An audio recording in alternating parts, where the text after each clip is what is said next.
It does not make sense that Africa can have so many resources, yet Africa still languishes in poverty. We have banks that we don't own. We have education systems that we don't own. We have curriculums that we never wrote. We have political parties that don't service our own interest as people. We have passports. They don't give us access to other countries. They have access to our countries. We don't have access into their own countries. And that's supposed to be democracy. They have embassies in our own countries, and yet they put the same countries in sanctions. What sort of a system are we talking about if we are to be addressing the issues of African democracy? African democracy is a crippled child who is sitting on a wheelchair, a paraplegic wheelchair. In as much as our countries are claimed to be democratic, they are not free at all. Our economies are ruled by the West.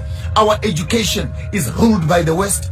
Our medicine is given by the West. Our diseases are managed by the West. Our populations are managed by the West. Our technologies are imposed on us by the West. So which part of us can you say is democracy?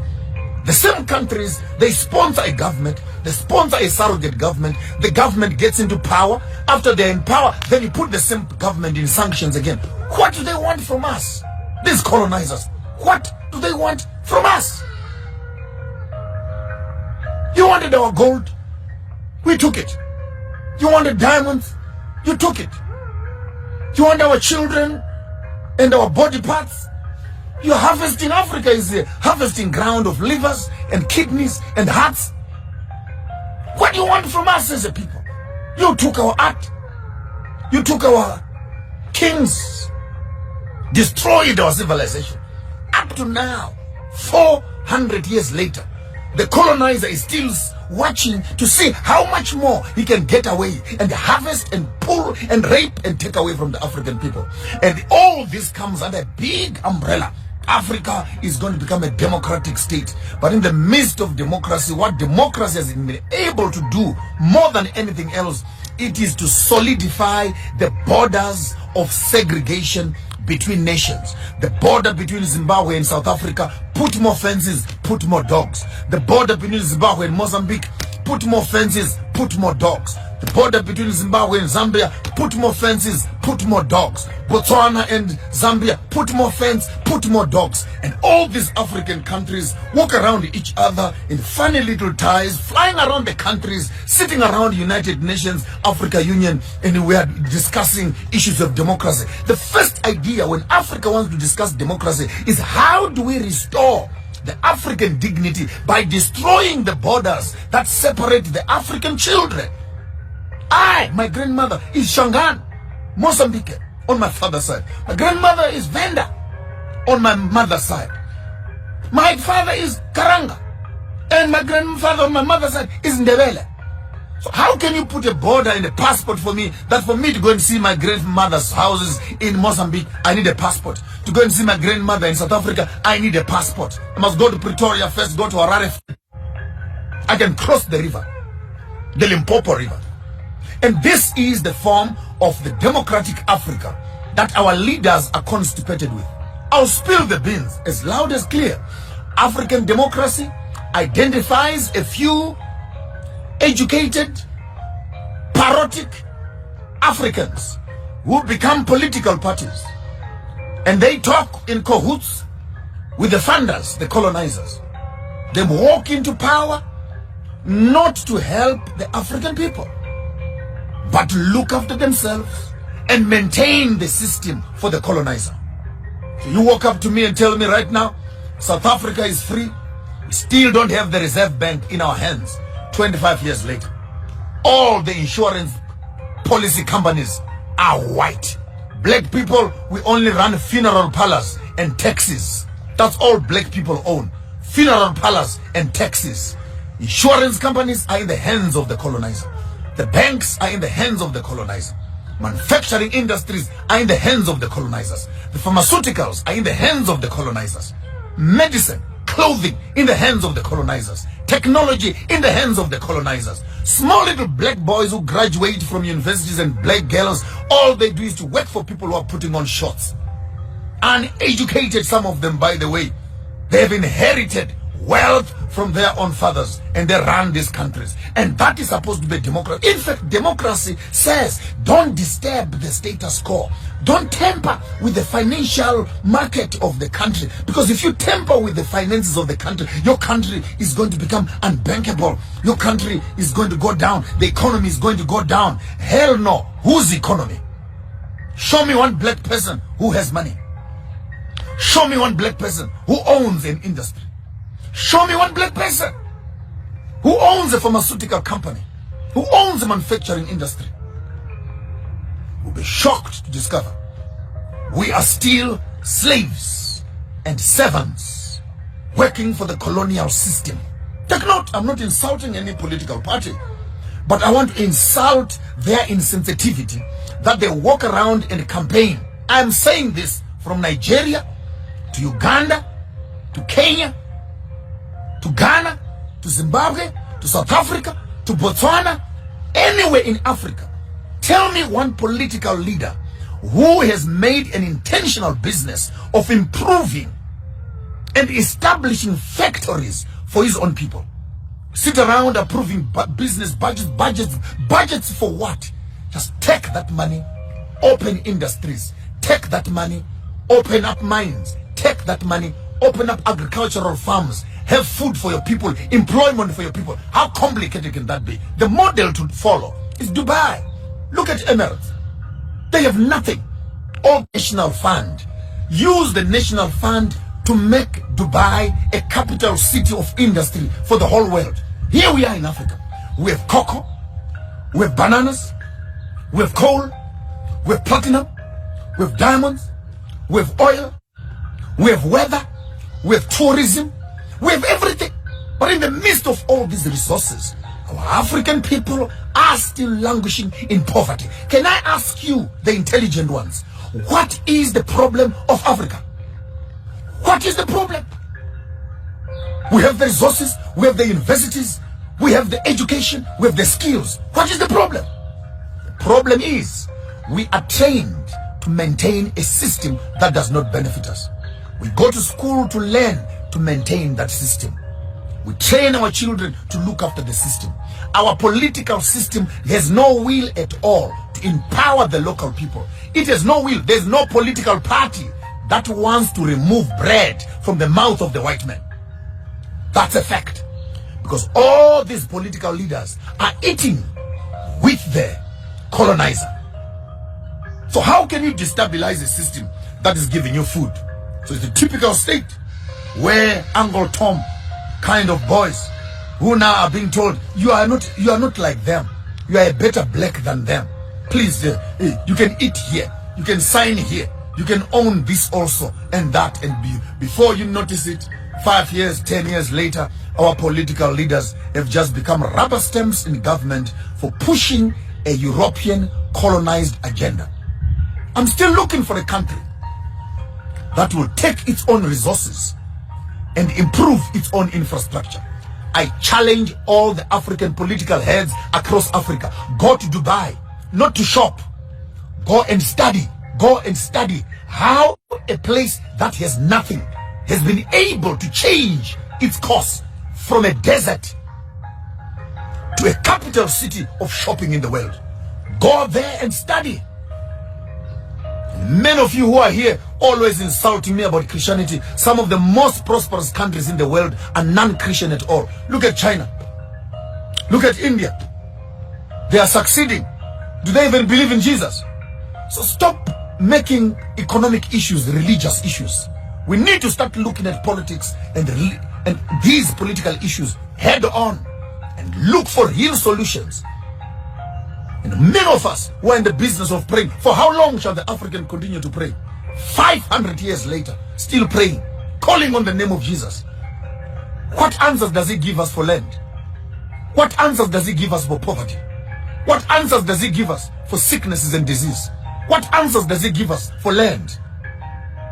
So stop being too obsessed with cliches of religion that lock you and paralyze African function. The African soul and conscience is trapped in the religion and the spirituality it has been given. under the Christian banner and Islam banner, whereby the African child has become twice a slave to the master who governs him and to the religion that manages his conscience. I want to say it publicly. The only reason we are still here, and the only reason the colonizer is still here, because the Bible says, thou shalt not kill. That's why they're still here.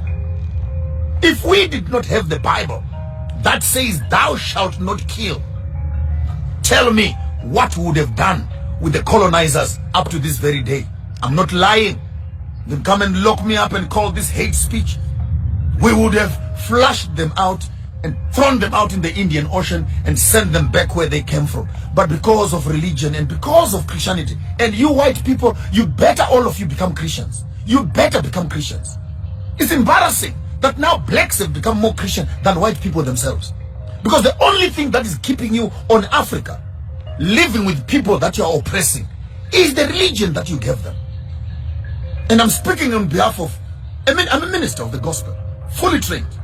Our business is to manage the consciences of the community to make sure that they don't fight and revolt against the system. Yes, that's what we do. We teach the people how to dress, how to treat Mulungu, how to look for jobs, and how to become yes boss, yes boss, yes boss, and how to work together. And at the end of the day, the system we have been given is not there for the liberation of the African people. I challenge the political systems, challenge EFF, challenge ZANU-PF, I challenge ANC, I challenge all the political parties, wherever you are. When you win, when you lose, go to other countries and study and see how they have nationalized their resources so that those resources can benefit the local people. I can't believe Zimbabwe, my own country, has 87 rare minerals that are being looked and sought for in the whole world. And yet the country to date does not have its own currency. Does not have its own currency. What's your problem? The mines are in your hands. The taxes are in your hands. Can't you just take tax money and dig the damn diamonds, dig the damn platinum and sell it? Build roads and hospitals for the people? How complicated can that be? How complicated can that be? Can you please send this video to Elder Mnangagwa himself? How complicated can that be? No, there must be a board, a barrel, there must be a committee, there must be what? A board that will process things, and before the money even comes there, all the hungry political leaders are in the pot, harvesting and stealing the same money from the same coffers that's supposed to be helping the community. Where do we begin as African people? We're constantly running on hungry stomachs, and hungry stomachs don't make politics at all. And I want to say, as I said in the beginning, our problem in Africa, our problem is democracy. And democracy has no spirituality. Democracy has no God. Democracy has no ethics. Democracy has no morality. Democracy has no conscience. Democracy assists colonialism to survive more. Put a system that maintains the colonial system. If you want to fight with me, I can write a research paper on that, but that's a fact. That's a fact. You walk into power, you destabilize the system, they put you on sanctions, put your economies into quarantines and into chaos. There you are again begging and crawling on your feet, looking for the Western world to approve, give you loans and etc. How long will you, as my African people, how long will it take you to wake up from your sleep and slumber of eating the lollipops of Western civilization? And one of the most biggest poisons that we have eaten in Africa is the poison of democracy, which teaches us not to respect anything. I'm here to advocate for Ubuntu, Ubuntu nation. Every man must look after his own family. Put R1, $1 per day for every member of the family who is living with you. Start a savings plan. 52 million people in South Africa, 17 million people in Zimbabwe, 2.5 million people in Botswana, 2.3 people in Swaziland. If we can put all this R1 per day kind of money, we are able to create our own banking, our own financial system, which can challenge and collapse all the financial institutions that Africa is now incubating, which are colonial systems. I don't care who they are, from Ernst & Young, 2. Old Mutual, 2. Standard Bank, 2. FNB, 2. Nedbank. All these systems that are in the hands of the colonizer. We don't need these systems at all. If we can take the money that we work for and we keep it together. Now, because we are all in debt, let's start slowly. Let every member of the African Ubuntu nation create a doggy bag, a kitty. Have a small little savings plan in your house. 1 rand per day, 1 pula per day, 1 malangeni per day. Keep that money with you. We'll make a calling very soon. We'll put all those 1 rand per days into one big kitty. We can begin, even if the white people say they want us to buy the land. We can afford to buy the land for ourselves. 52 million rand a day or 47 million rand per day times 10. That's for 10 days times 100 days times 1 year. Those are trillions of dollars. We don't need a donation from anybody. With that money, we can build our own universities. We can build our own hospitals. We can build our own houses. We can look after ourselves. If we understand, we can make the resources work for us. Instead of taking 2,000, 3,000 rand per month to pay for a gym, to pay for health insurance, to pay for insurance, which we can't even afford. Why can't we take our own money, 1 rand per day, buy and build our own hospitals, which we can look after ourselves, which we can afford. Competitive prices for our own people. I'm here to advocate for a new day for the African people. We're tired. I'm getting old. And I'm wondering, how long will this go? Please start Googling, start reading about Ubuntu Nation.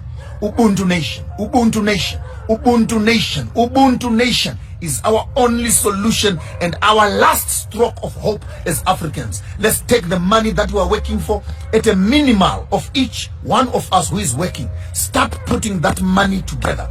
Before the end of this year, we will open up an account which will be thoroughly transparent to the whole continent for everybody to see where your money is going. We'll start using this money for the development of the Ubuntu concept, then spread it over into all the countries, and we can begin to have our own savings plan. We can build our own infrastructures, and the issues of politics and governments, we can always deal with them a bit later on. I'm not interested in politics. This is not a political party. This is a nation building initiative. A nation building initiative. We are not talking politics. Time for politics is over. We have given political leaders from 1945, 1960, more than 68 years of democracy. But each democratic country has made its people poor and poor. And no one wants to admit that we cannot run this system. It's failing us. It's failing us. Politicians are saying too much, saying too much, saying too little, doing too little, speaking too much, doing very little. It's high time we take our economy into our own hands. And when we have our economy in our own hands, we can determine the politics of every country, determine the health of our people, determine the entertainment of our people, determine the fashion of our people, determine the industries of our people, determine the hospitals of our people, midwifery for our own children, education for our own children, land for the future generation, and preserve the things that we think they're important to us. Ubuntu Nation. Ubuntu Nation starts with you as an individual. Tonight, buy, organize a nice little bucket, a kitty in your own house. From the beginning of the year to date, put 1 rand, 1 rand, 1 rand, 1 rand, 1 rand, $1, $1, $1, 1 puller, 1 puller, 1 puller for all your children. Let's see how that kitty looks at the end of the 3-4 months, when 10, 15, 20 families can begin to put all those 1 rand per day initiative into one kitty. We can begin to talk about our families, we can begin to talk about our communities, then we can begin to talk about our nation, ultimately our continent as a whole. I'm here to advocate the initiatives of Ubuntu. Ubuntu, Ubuntu Nation is our passport out of poverty. You accept this, Africa will go forward. You refuse this, go back into slavery for another 2, 3, 500 years until you wake up to discover